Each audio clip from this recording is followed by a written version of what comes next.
Okay, let's start from the driver's seat and we'll just go around the coach for the tutorial. Okay, so the only thing that I need to tell you about the seats is that it swivels. So there is a knob, a little lever on the back bottom that you push to the right, and then the whole thing will swivel. Oh, the parking brake's on. So it'll swivel like this all the way around, so it can face the rest of the coach. But make sure that the seat is all the way up before you swivel, and that the parking brake is down. Okay, so another thing about this is that even when the parking brake is engaged, it can go down. So many times renters will say, hey, the parking brake's on, but the parking brake is not. It is. You have to push up and then press the button and then lift like you would any other car to disengage, and you will feel it. See, I engaged it, but then it'll still go down so that the seat will swivel. Another thing is the diesel engine. Make sure that you put diesel in here. Only diesel. There is something called diesel exhaust fluid, and that's for emission, and you need to put it in every 2,000 to 3,000 miles. I have the fluid in the back storage where all the hoses are, and what you would do is when you're filling up the tank and DEF light comes on, you would come here, open the hood, and put the fluid right in here where it says DEF only. Put the whole gallon in there when the light comes on, and that's all you need to know about that. Okay, all right. Over here you have the propane fill right next to the driver door. You don't have to know anything about this. It's full service at the propane station. Just look it up. Right now it's almost full. And this should last you quite a while if you don't use too much air conditioning with the generator. But they will do it for you. Just show them where the tank is. There is storage back here. You use the gray key to open all outside doors. And there is good amount of storage right here. And over here as well. Okay, so this is where the power cord plugs into. The power plug and all the supplies are in here. Freshwater hose, and this power plug cord will just go in like that, and then you have to kind of twist it to the left to lock it, and you can screw it in if you want it to be even more secure.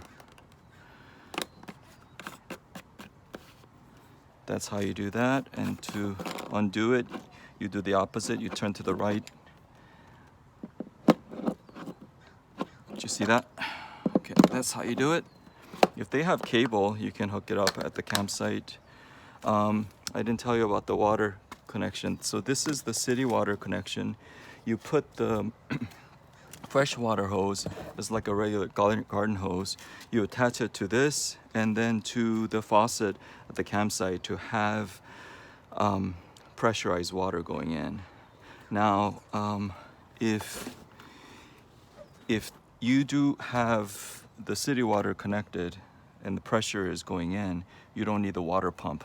So make sure the water pump is off, because the water pump is what you need to draw water from the water tank in the RV. Did you get that? So water pump will give you water even when you're not connected to the city water. And this is where the freshwater fill is. So this is the fill. So it's about 40 gallons, and you just put a hose in there and fill it up at a gas station, at a house, anywhere. And when it's full, it'll just kind of leak out of this hole. So don't worry about that. Sometimes people think, hey, the water's leaking. No, don't worry about water leaking from here. It's just full. So this is for the tank, and you'll have to turn the pump on in order to use it inside if you're not connected. Bike rack.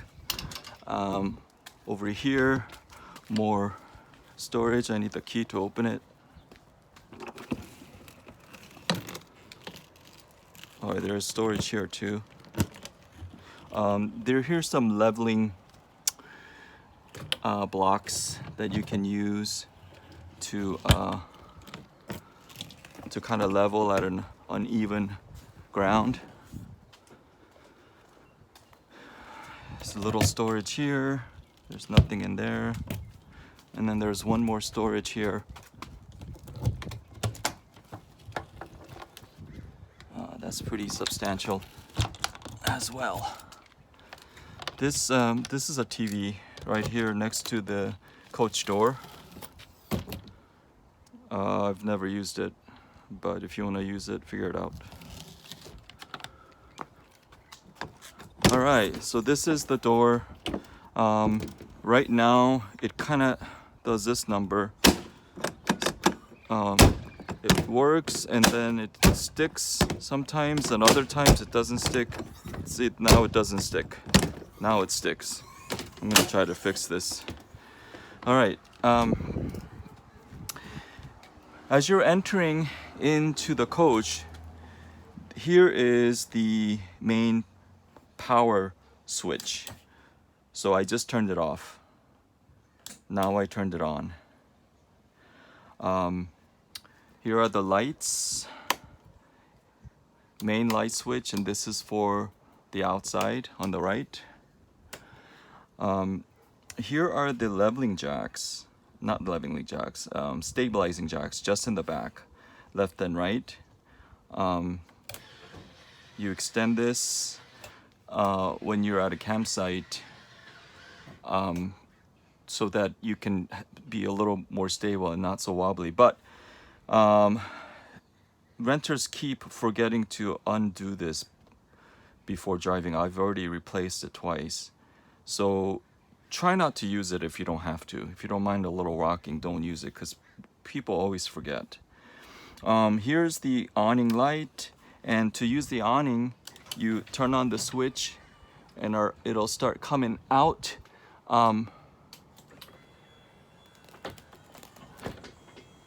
You might have to fiddle with it just a little bit. You just have to press it once for it to come out, and then press it again the other way, and then it'll go back in. It has a wind sensor, so if it's windy, it'll just go in by itself. The awning light is on the edge. Okay, so let me do that again. So when you switch the awning, it doesn't always want to come out. It catches over there sometimes, so just fiddle with it. It should work. Wait, did you even see that? Let me do that again. All right, here is the awning switch.